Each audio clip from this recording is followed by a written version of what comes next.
Hey, my name is Matt Stohrer, and wow, the coyotes just started howling.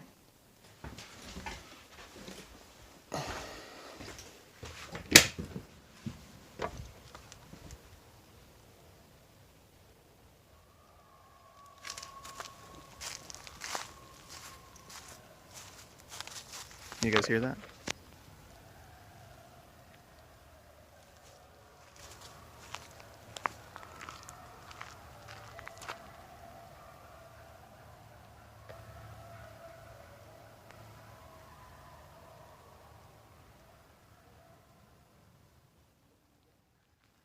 Anyhow,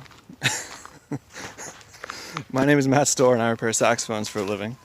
And today I'm going to be taking some dents out of a King Super 20, and I thought I'd show you some of that process. And what we're going to be looking for here today is got some dings on this neck here. You can see it's pushed in here. It's pushed in here on this side here, and then a bunch of them right along here.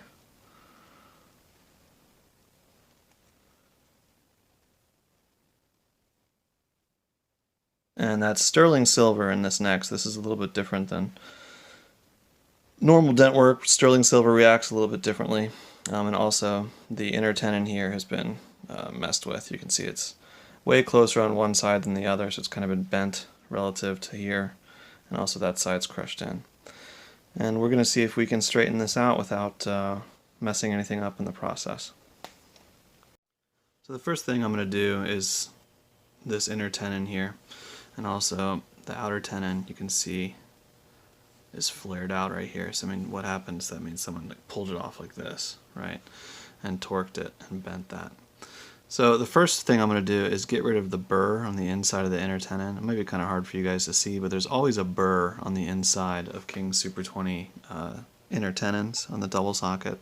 So I'm just taking a 3-sided scraper, and I'm going to get rid of that. See that little curly Q coming up? So that I can get my tools inside here and have a smooth place for it to purchase.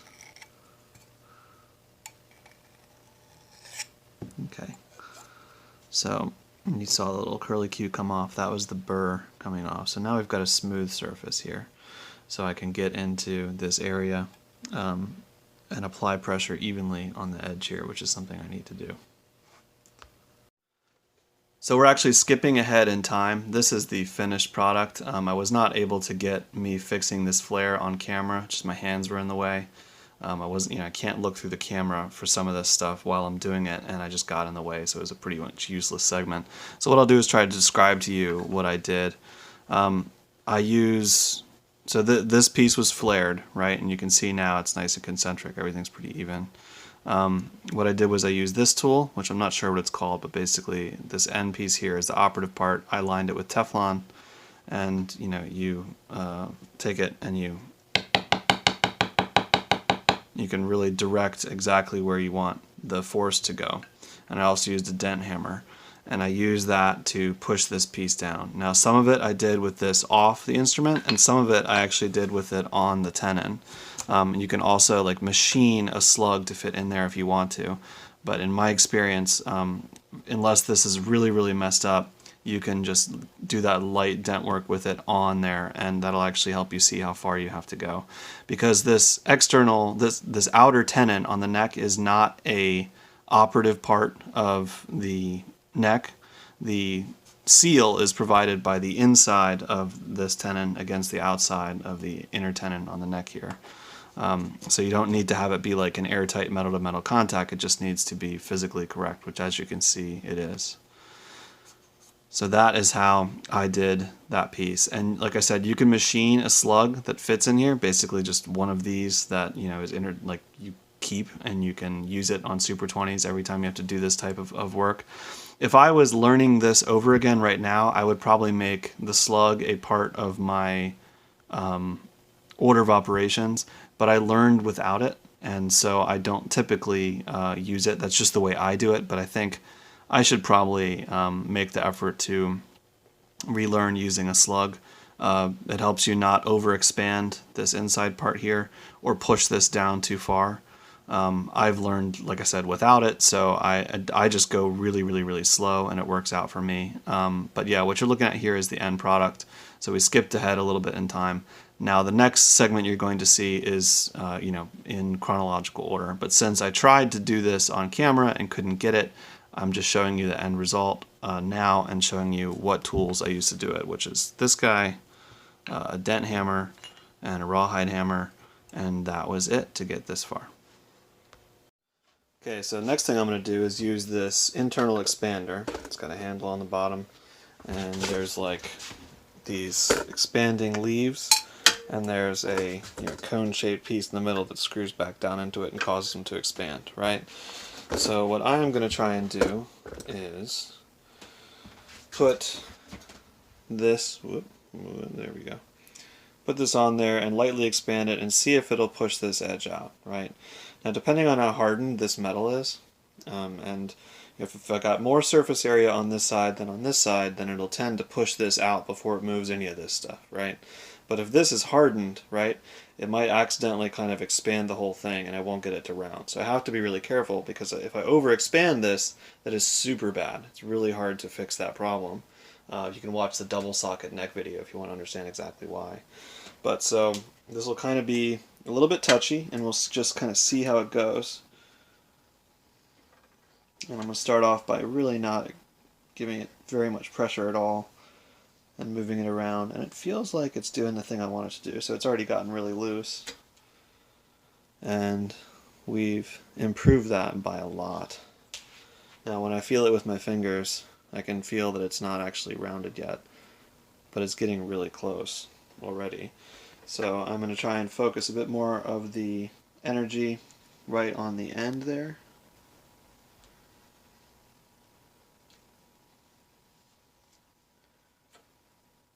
And that feels pretty good. You can see where we're at now. Still not perfect, but much better. So I think what I'll do next, I'm a little bit scared of expanding this. Maybe I'll do it one more time, because it really does feel like it's moving very easily. But if it's moving really easily, then maybe is the whole thing going to move really easily? So do one more round.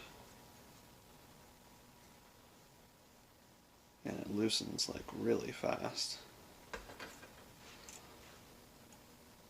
So that's pretty good. Now I'll go check that on the neck, or on the sax, and see if it still fits. I really hope so. It looks a little bit tight on this side, but we'll find out soon.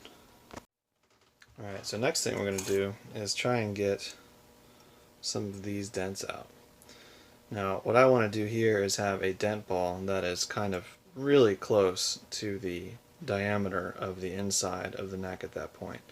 And I can see if I put this on, here's our dent ball, right? It stops right here, so it can't go past that point, but the dents we want are right here. So that means we're pretty darn close to that diameter. So hopefully you guys will be able to see this. I'm going to try and keep my hands out of the way, but I can't look at the camera and do the dent work, so I'm not sure whether the light is going to be favorable for you guys to be able to see what's going on here. But I mean, there's the dents, right? They're a bit more prevalent, a bit easier to see, not prevalent, they're a bit more perceptible in person than they are on camera. That's a hard thing about doing dent work on camera, is it's pretty easy to get it to look like decent on camera, and maybe if you bought stuff on eBay you'll realize that pictures are pretty hard to see dents. It's really when you get it in person and you can kind of move it in 3D space in front of you where you can see it better. So anyhow, again, as with my other dent work videos, this is not a how-to, this is just an example, shows you how it can be done. I've been doing this about 15 years, and I finally feel like I'm good at it. Or decent, maybe. Let's not even say good, let's just say decent. Alright, so that was me locating my dent ball. Some people use lasers. I find that to be too hard on my eyes, and also most of the time I'm really just feeling it. So I'm pressing like this way, right? Like kind of down that way. So the pressure on the ball is kind of coming straight towards the camera.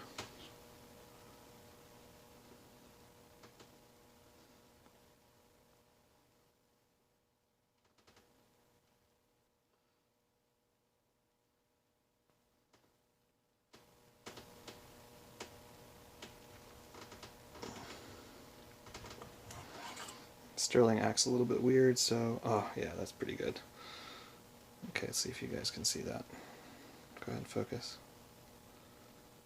So that came out pretty darn good. Now I was varying the pressure that I put on there and kind of varying the direction as well to try and, you know, get those dents out. Like there was like 1, 2, 3, 4 of them kind of in a line connected, but I didn't apply even pressure all the way through. I tried to apply much more, you know, where the dent was the worst. So that came out pretty good. Now let's go ahead and do the same thing on the other side. Okay, so we want to get this guy and this guy. I mean, a little bit of a weird spot so you guys can see, but what I'm doing right now is just very gently pushing it through so I can feel my dents. And yeah, the first one I want to do is this guy right here. It looks like you can see that pretty clearly.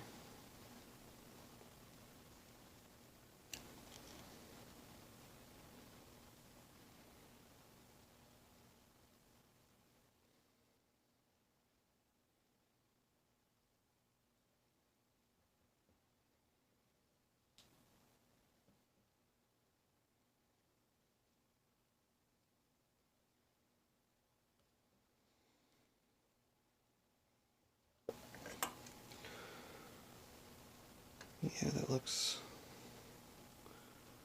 Let's see, can you guys see that? That one up there is mostly gone. Now we'll do that little guy. Oh man, I didn't realize I'm wearing like a pajama shirt for this video. In my defense, it's Saturday at like 9 p.m. when I'm doing this, so a little bit... I mean, if there's ever a more casual day than others for me, it would be weekend nights. Okay, so now I'm trying to do this guy, right?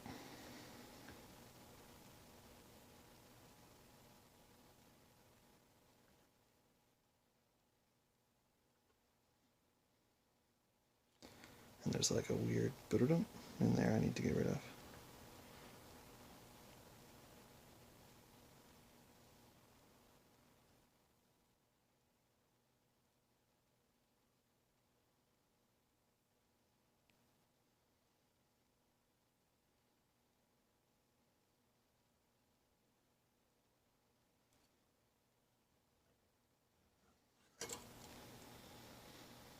Yeah, so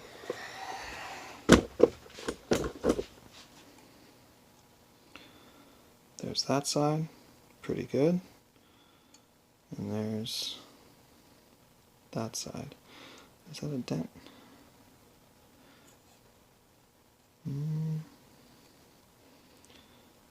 No. Just kind of a trick. Looked like there was a dent right here. But that's that neck. And I'll go over this again off camera just to make sure I've got everything. I feel like I see a little something right here that I could probably get to. Yeah, something right there I need to get rid of. But that looks pretty good, and this is rounded out, and then this needs to be fit, which I will do off camera because I've got other videos about neck fitting. Okay, so there's the end of it. The dents are removed from the neck, the tenon has been rounded out, and the outer tenon has been corrected, and we have done some dent work on sterling silver and on brass on a King Super 20. Hopefully you found that helpful, useful, informative. Again, these dent videos are more of a, you know, just example and showing you how it's done versus instructive, because dent work is something that just takes a long time to learn. But hopefully by seeing it done, you can see what's possible and kind of understand how it gets done, at least, or you know, how I do it.